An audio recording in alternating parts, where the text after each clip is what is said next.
খাগড়াছড়ির প্রধান পর্যটন কেন্দ্র আলুটিলা এলাকায় পাহাড়ের কোলে 2 দশক ধরে আবর্জনা ফেলছে পৌর কর্তৃপক্ষ। আবর্জনা মিশছে নিচের খালের পানিতে, যা প্রবাহিত হচ্ছে পার্শ্ববর্তী নদীতে। পাহাড়ের নিচে 3টি গ্রাম রয়েছে।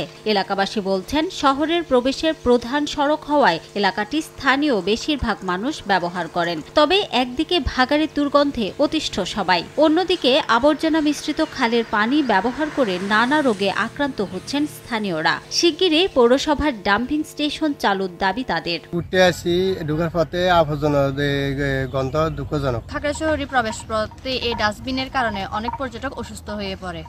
পৌর প্রশাসনকে অনুরোধ করব আমাদের নির্দিষ্ট একটি ডাম্পিং তৈরি করে সেখানে যেন স্থানান্তর করা হয়। পাশাপাশি আমাদের জেলাবাসীকে অনুরোধ করব ময়লা আবর্জনা নির্দিষ্ট স্থানে ফেলার জন্য। পৌর কর্তৃপক্ষ বলছে, ডাম্পিং স্টেশন নির্মাণ কাজ মাঝপথে আটকে গেছে বিদেশি অর্থায়ন বন্ধ হওয়ায়। তবে নিজেদের অর্থায়নে শিগগিরই স্টেশনটি চালুর চেষ্টা চলছে। আমাদের যে কুমিল্লা টিলাতে একটি ডাম্পিং স্টেশন আছে, যেটির জায়গার অর্থ সহায়তায় প্রকল্পটি চলমান ছিল, কিন্তু মাঝপথে অর্ধসমাপ্ত অবস্থায় প্রকল্পটি এখন বন্ধ আছে।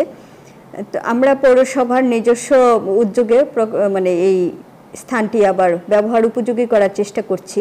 জায়গার অর্থায়নে খাগড়াছড়ি পৌরসভার ডাম্পিং স্টেশনের কাজ শেষ হওয়ার কথা ছিল 2023 সালে।